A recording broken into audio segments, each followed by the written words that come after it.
Chinese authorities have locked down a district in Jiangsu City, which is home to the world's largest iPhone factory, under the country's strict coronavirus measures. The lockdown started on Wednesday and is set to last for 7 days.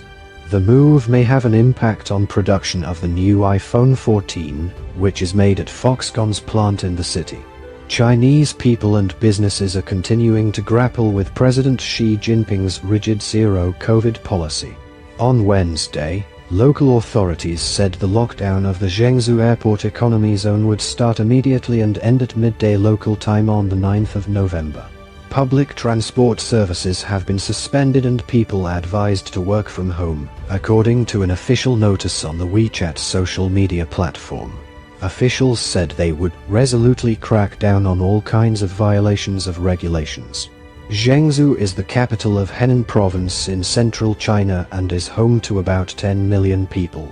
It reported 167 locally transmitted infections in the 7 days to last Saturday, up from 97 in the previous week. The lockdown comes at a key time for Apple, shortly after the launch of the iPhone 14 and ahead of the crucial Christmas and Lunar New Year shopping seasons.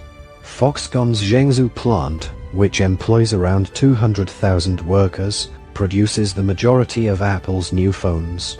On Tuesday, Foxconn said it had quadrupled its daily bonuses at the manufacturing hub after a breakout by workers during a COVID lockdown. The firm said bonuses for assembly line workers will be raised to 400 yuan, $55.02, £47.76 a day. Foxconn also said that people who worked for more than 25 days a month at the factory would be awarded a maximum bonus of 5,000 yuan, up from 1,500 yuan. It added that those who put in their full effort in November without taking any leave could be paid a total bonus of more than 15,000 yuan for the month. The company said the bonuses were part of an effort to gradually resume orderly production and thank our fellow employees' persistence. It has not yet provided an official count of how many people had been infected by the coronavirus at the plant.